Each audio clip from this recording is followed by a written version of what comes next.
Bienvenidos al noticiero GMR. En esta sesión vamos a recopilar uno de los tantos capítulos de la historia de Colombia. Hablaremos sobre consecuencias, características, dificultades, causas, periodos de duración y labores hechas en este periodo del Frente Nacional. Es por eso que vamos a dar a conocer algunos de los antecedentes que le dieron origen a este pacto. Vamos en directo a la ciudad de Medellín, donde se encuentra Michelle. Michelle, por favor cuéntanos cuáles fueron los antecedentes para que el Frente Nacional, dentro de sus pretensiones, buscara restablecer el sistema democrático.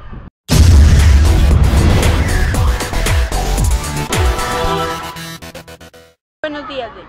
Para hablar del Frente Nacional, nos debemos remontar en el panorama del país en los años 50, en el cual la violencia y las protestas de los partidos políticos dominantes provocaron y condujeron una crisis de gobierno. Dentro de toda esta experiencia, el expresidente dictador Gustavo Rojas Pinilla dio un golpe de Estado que encaminó considerablemente a disminuir la violencia en el país, también a darle iniciación a la industrialización, entre otras. Muchas gracias por tu información, Michelle. Buen día. Buenos días, continuamos en estudio. Nos vamos para la ciudad de Londres, donde se encuentra Gina. Gina, por favor, cuéntanos las causas del Frente Nacional, pero quisiera que te enfatizaras más en las actuaciones de los partidos políticos frente en ese momento en la popularidad de Gustavo Rojas Pinilla.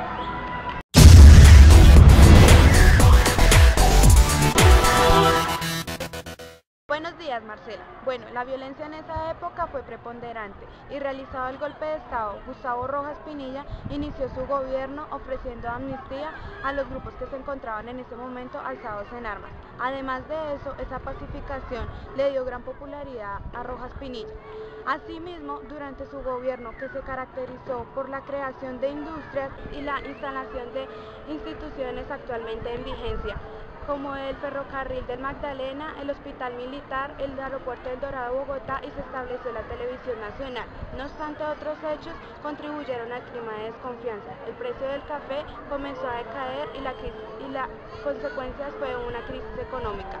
Por otro lado, un grupo de soldados dispararon contra una manifestación de estudiantes. La oposición fue silenciada por la clausura de los principales periódicos del país. En conclusión, esta etapa tuvo sus pros y sus contras. Los dos partidos políticos decidieron y planificaron la derrocación de la dictadura. En consecuencia, Gustavo Rojas Pinilla se vio obligado a dejar su gobierno en 1957. Gracias, Gina, por tu información. Adelante, Jenny. Muy bien. Karen, ahora por favor respóndenos. ¿Qué periodo comprendió el transcurso del Frente Nacional y qué característica tuvo?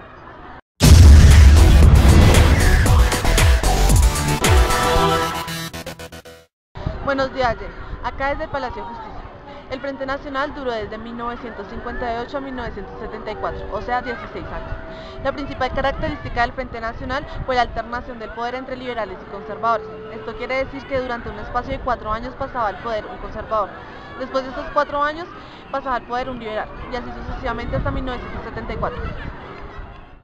Muy bien, Karen. Ahora dime en qué consistió el Pacto de Marzo y de Sitges. Bueno, el Pacto de Benidorm, o como sus redactores los llamaron, el Pacto de Marzo, fue un acuerdo firmado el 20 de marzo de 1957 por liberales y conservadores espiritistas, en el cual dan oposición a la reelección de Gustavo Rojas Pinilla. En la posteridad se firmó el Pacto de Sitges el 20 de julio de 1957, en el cual se darían las bases de lo que sería el Frente Nacional. Muchas gracias, Karen, por tu información. Ahora seguimos en estudio con Marcelo.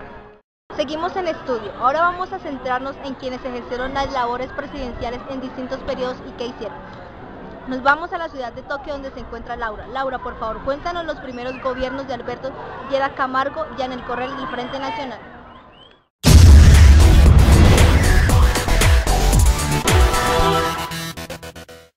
Buenos días, Marcela. Bueno, primero que todo, antes de que Alberto Lleras Camargo asumiera la presidencia, hubo un plebiscito nacional, el cual consultó al público sobre las reformas que se introducirían en la Constitución. Entre ellas, las más destacadas estaba el derecho de la mujer de votar y de ser elegida, la cohesión de la independencia de los organismos de la rama judicial y la igualdad de representación entre los liberales y conservadores Bueno, ya con estos parámetros, Alberto Lleras fue el primer liberal en asumir la presidencia colombiana durante el Frente Nacional.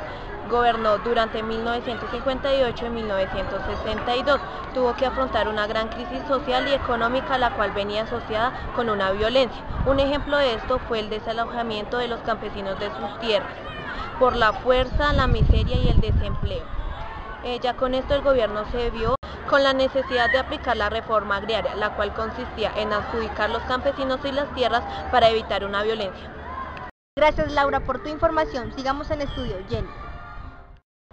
Para darle fin a este noticiero, vamos con Cristian, quien se encuentra en el centro de Bogotá. Cristian, ¿podrías contarnos qué labores realizaron los presidentes Guillermo León Valencia, Carlos Lleras Restrepo y Misael Pastrana para el final del Frente Nacional?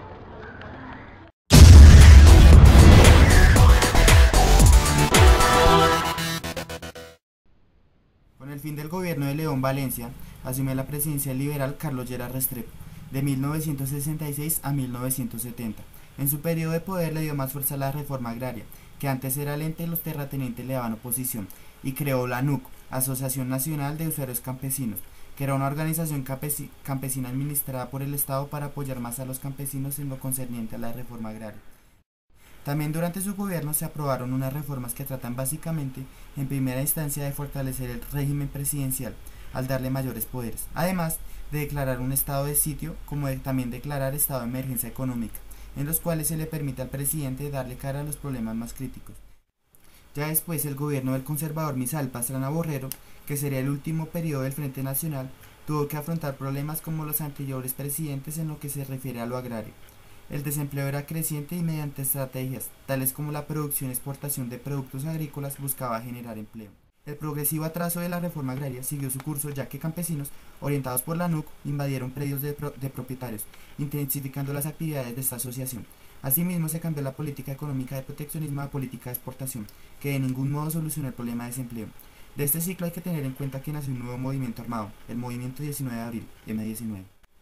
Bueno, el saldo del Frente Nacional es diverso. Algo destacado que se puede extraer de lo que fue el Frente Nacional es el papel más influyente de la mujer en la política y en la democracia. No obstante, la democracia no fue el punto más relevante en este ciclo, ya que por la bipartición del poder se le negaba a otros partidos la participación. La migración de los campesinos a zonas rurales por la exagerada explotación de tierra provocó desempleo en el sector urbano. Algo que fue muy probable fue que enseguida del periodo Frente Nacionalista o del Frente Nacional se conformaron nuevos partidos, pero el punto es que la persecución y asesinatos de estos no fue lo que se esperaba. Para terminar este noticiero, hay una pregunta que será muy difícil de responder. ¿En el Frente Nacional hubo una democracia limitada? Muchísimas gracias, nos vemos a las 7 o antes si algo extraordinario ocurre.